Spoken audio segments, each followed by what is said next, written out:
اور یاد کرو جب ہم نے موسیٰ کو کتاب عطا کی اور حق و باطل میں فرق کرنا تاکہ تم ہدایت پا جاؤ۔ اور یاد کرو جب موسیٰ نے اپنی قوم سے کہا، اے میری قوم، تم نے بچڑے کو معبود بنا کر اپنی جانوں پر ظلم کیا، لہٰذا اب اپنے پیدا کرنے والے کی بارگاہ میں توبہ کرو، یوں کہ تم اپنے لوگوں کو قتل کرو۔ یہ تمہارے پیدا کرنے والے کے نزدیک تمہارے لیے بہتر ہے، تو اس نے تمہاری توبہ قبول کی، بے شک وہی بہت توبہ قبول کرنے والا مہربان ہے۔ اور یاد کرو جب تم نے کہا، اے موسیٰ،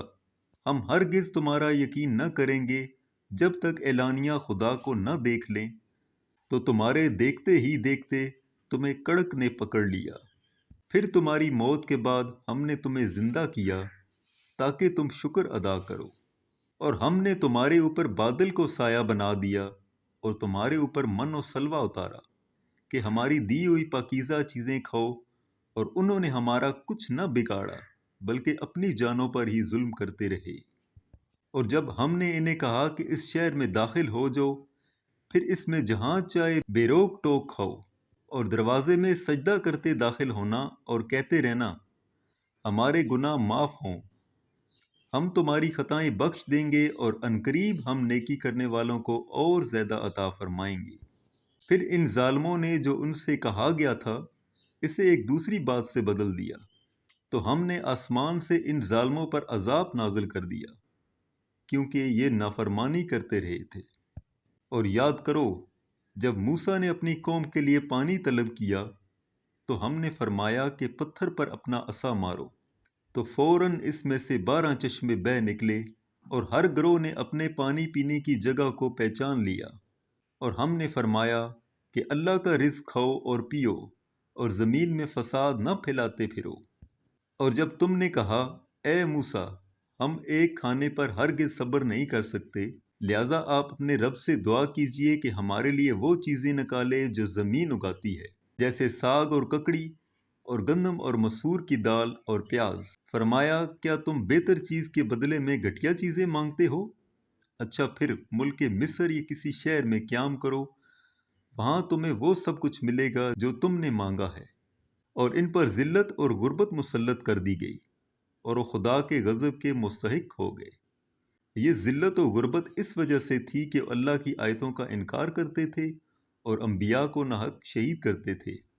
اور یہ اس وجہ سے تھی کہ انہوں نے نافرمانی کی اور وہ مسلسل سرکشی کر رہے تھے۔ بے شک ایمان والوں نیز یہودیوں اور عیسائیوں اور ستاروں کی پوجا کرنے والوں میں سے جو بھی سچے دل سے اللہ اور آخرت کے دن پر ایمان لے آئیں اور نیک کام کریں، تو ان کا ثواب ان کے رب کے پاس ہے، اور ان پر نہ کوئی خوف ہوگا اور نہ وہ غمگین ہوں گے۔ اور یاد کرو جب ہم نے تم سے عہد لیا اور تمہارے سروں پر طور پہاڑ کو معلق کر دیا، اور کہا کہ مضبوطی سے تھامو اس کتاب کو جو ہم نے تمہیں عطا کی ہے، اور جو کچھ اس میں بیان کیا گیا ہے اسے یاد کرو، اس امید پر کہ تم پرہیزگار بن جاؤ۔ اس کے بعد پھر تم نے روگردانی اختیار کی، تو اگر تم پر اللہ کا فضل اور اس کی رحمت نہ ہوتی تو تم نقصان اٹھانے والوں میں سے ہو جاتے۔ اور یقیناً تمہیں معلوم ہے وہ لوگ جنہوں نے تم میں سے ہفتہ کے دن میں سرکشی کی،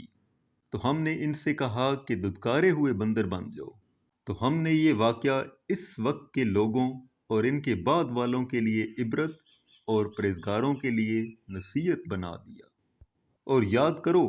جب موسیٰ نے اپنی قوم سے فرمایا، بے شک اللہ تمہیں حکم دیتا ہے کہ ایک گائے ذبح کرو، تو انہوں نے کہا، کیا آپ ہمارے ساتھ مذاق کرتے ہیں؟